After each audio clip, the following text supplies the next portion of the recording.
Lorian Jiménez Faibi. Ella es doctora en Ciencias Médicas por la Universidad de Harvard, profesora e investigadora en microbiología, titular del Laboratorio de Genética Molecular de la UNAM, directora nacional de Salvemos la Ciencia, autora de un libro que se llama Un daño irreparable por la criminal gestión de la pandemia en México. En fin, de sobra conocida la doctora y criticada también por muchos. Los gobiernícolas la critican, no la quieren, no les gusta lo que ella dice y hace. La doctora Lorian Jiménez Faibi, a quien saludo con mucho gusto como siempre y agradecido de antemano por su buena disposición con este espacio de Grupo Fórmula. Lorian, ¿cómo estás?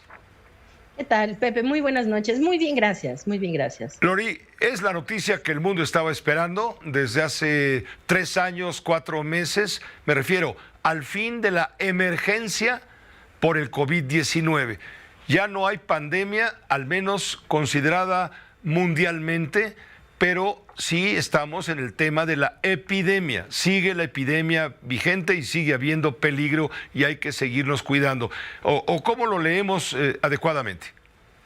Bueno, creo que hay que distinguir entre dos cosas. Uno es la pandemia como tal, porque la definición de pandemia es que esta enfermedad esté presente en cantidades suficientes, o vamos a decir con la suficiente prevalencia para ser considerada epidemia en los continentes, en los 5 continentes o 6 continentes, según lo quieran ver, en el mundo, o sea, en todo el mundo, ¿no?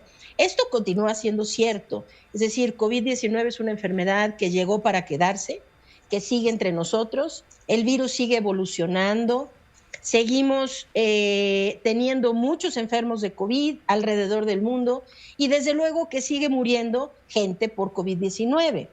Lo que ahora ha sucedido es que estamos en un momento, y esto desde luego es una gran noticia. La gran noticia no es tanto que la Organización Mundial de la Salud haya levantado oficialmente la emergencia sanitaria.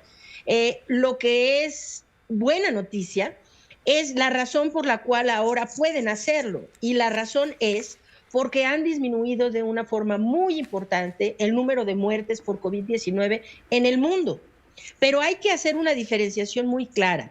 El hecho de decir que se levanta la emergencia sanitaria global no es sinónimo de que la enfermedad de alguna forma se haya erradicado. Tampoco es sinónimo de que la enfermedad ya no esté cobrando vidas o que pueda ser una enfermedad grave. Es decir, COVID-19, nada más hay que ver.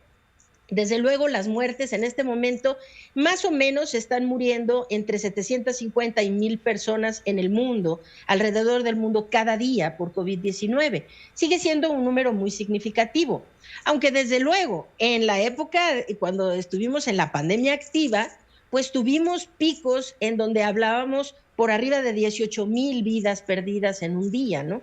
Entonces, sí, la pérdida de vidas ha disminuido sustancialmente gracias a, desde luego, y en primer término, a la vacunación. Y en segundo, a que pues finalmente hay sitios en el mundo, como nuestro país, en donde se dejó a la población infectar masivamente, ¿no? A ver, dime, Lorian, ¿qué se llevó la pandemia? Lo que la pandemia se llevó, parafraseando lo que el viento se llevó, ¿qué se llevó la pandemia en estos 3 años, casi 3 años y medio? ¿Qué se llevó del mundo y qué se llevó de México? Se llevó muchas vidas que pudieron no, que era prevenible, es decir, cobró muchas muertes que fueron prevenibles, que se llevó muchas vidas que pudieron no haberse perdido.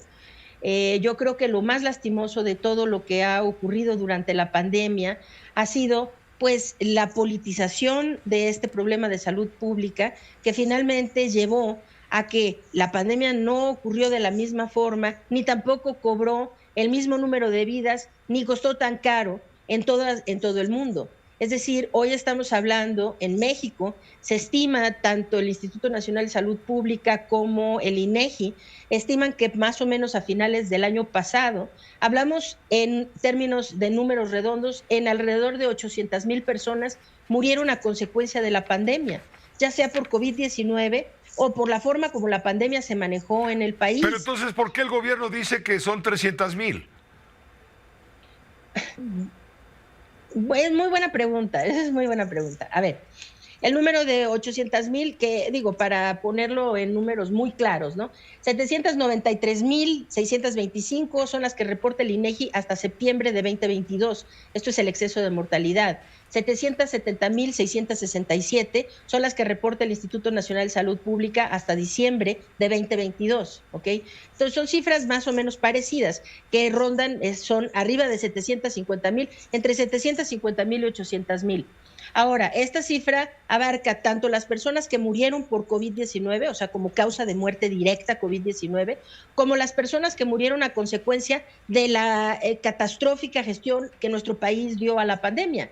Es decir, la reconversión hospitalaria, el postergar tratamientos, cirugías, el hecho de que los hospitales estuvieran saturados con casos de COVID-19 y no se pudieran atender otros padecimientos, las personas que necesitaban diálisis y se fue postergando hasta que las personas murieron, o tratamientos contra el cáncer, y una serie de cosas.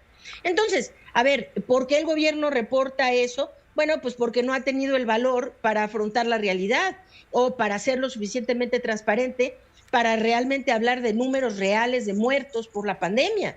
Pero esas cifras están ahí y curiosamente son las cifras que también son oficiales, porque el INEGI pues es una instancia oficial y el Instituto Nacional de Salud Pública pues depende también de la Secretaría de Salud. Así que sí son cifras oficiales, nada más que estas pues se guardan, como personas como yo, pues yo accedo a esas bases de datos o a esos números y pues los conozco, pero el público en general que no sabe cómo o interpretarlos o qué sé yo, pues va con la cifra oficial de la pandemia que da el doctor López-Gatell, que lo ha dejado en 330,000 y fracción, ¿no? A sabiendas de que esa cifra pues es solamente una fracción minúscula de cuánta gente realmente murió a consecuencia directa de COVID-19 o como a consecuencia de la pandemia, más no necesariamente por COVID.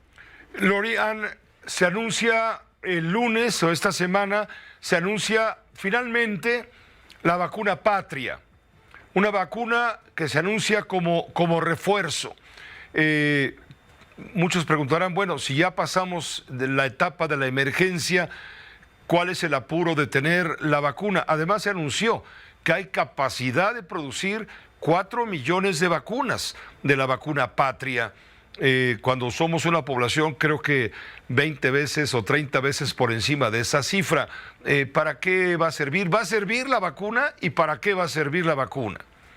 Bueno, lo que se anunció de la vacuna Patria hay que tomarlo con un grano de sal, ¿no? Es decir, eso lo anuncia la doctora Álvarez Bulla y el presidente de la República, que pues han mentido y mentido y mentido y mentido en las mañaneras, o sea que tienen una crisis de credibilidad muy grande, ¿no? Entonces, la doctora Álvarez Bulla también algún día se paró ahí a dar una gran noticia, con un espectáculo fenomenal, a decir que se iban a producir un gran número de ventiladores no neoliberales, como dice ella, para atender los casos graves de COVID en nuestro país, mismos que nunca llegaron, ¿no? O sea, algo que ahí se dijo y luego se olvidó y ya, pero eso nunca ocurrió.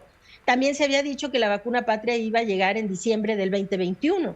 Nada más que ahora, pues, ya se tardó, ¿no? Hasta estamos en 2023 y ahora se declara el fin de la pandemia. Aquí hay varias cosas. Uno es pensar a ver si es cierto que va a llegar, porque pues a la vacuna le falta publicar los resultados de su fase 3 de experimentación, que COFEPRIS apruebe eso, que dé la aprobación, y además pues falta ver si esta vacuna realmente va a servir de algo. ¿Vacuna va a ser polivalente? No, es una vacuna de primera generación, monovalente, que fue pues diseñada para el virus que se tenía en el 2020, ¿no? O sea que vamos atrás 3 años. 3 años atrás, sí. Es decir, una vacuna que llegó tarde, pero para esta finalidad la tardanza es igual a que nunca hubiera llegado. ¿Pero qué tal para la finalidad política? Ah, bueno, para eso ha servido mucho, ¿no? Es decir, se habla con mucha demagogia y se habló con mucha demagogia. Hemos hecho mucho más con mucho menos. Esta vacuna es mucho más barata, hemos ahorrado un montón de dinero y qué sé yo. Pero finalmente, pues lo que hablan es 973 millones de pesos ha costado desarrollar esa vacuna. No desarrollarla, sino hacer los ensayos. El desarrollo es estadounidense y eso es una de las muchas mentiras que han rodeado el discurso oficial sobre la vacuna patria. Pero 973 millones de pesos, pues esto, por ejemplo, hacer lo mismo para AstraZeneca costó 2,000 millones de pesos, o sea, el doble, vamos a decir, de lo que ha costado Patria, con la gran diferencia de que AstraZeneca y vacunas como Pfizer y Moderna y otras se han aplicado a cientos de millones de personas y han salvado cientos de millones de vidas. Mientras que, pues, Patria no ha sido aplicada a un solo ser humano, no ha salvado una sola vida y se ha gastado cerca de 1,000 millones de pesos para una vacuna que llega demasiado tarde. Insisto, es una vacuna de primera generación, una vacuna monovalente que ni siquiera sabemos, es decir, fue diseñada para un virus que hoy ya no circula. El SARS-CoV-2 que circulaba en el 2020, la diferencia en comparación al virus que hoy circula, el SARS-CoV-2 que hoy circula, pues es un virus notablemente diferente. Tan es así que la FDA hace una semana y media ya retiró la aprobación de todas las vacunas monovalentes, queriendo decir que la FDA, esto es en Estados Unidos, y seguido van a hacer lo mismo en Europa y muchas partes en Asia, de retirar todas las vacunas monovalentes porque ya realmente no tienen utilidad para el virus que hoy circula, y solamente aplicar las vacunas bivalentes, que son las de segunda generación. Pues ya ves por qué no te quieren. Bueno, es que a veces es complicado entender por qué hablar con la verdad termina siendo algo que el gobierno considera tan complicado o tan ofensivo. Pero pues esta es la realidad.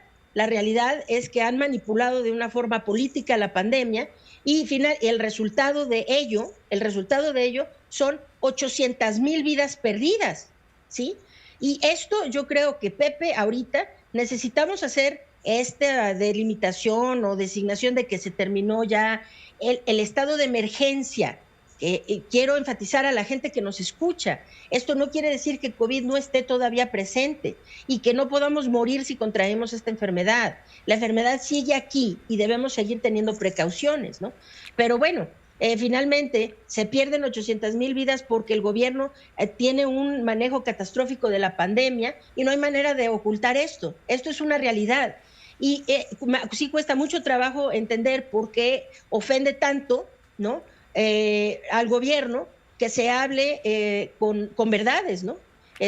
Pero bueno, es así.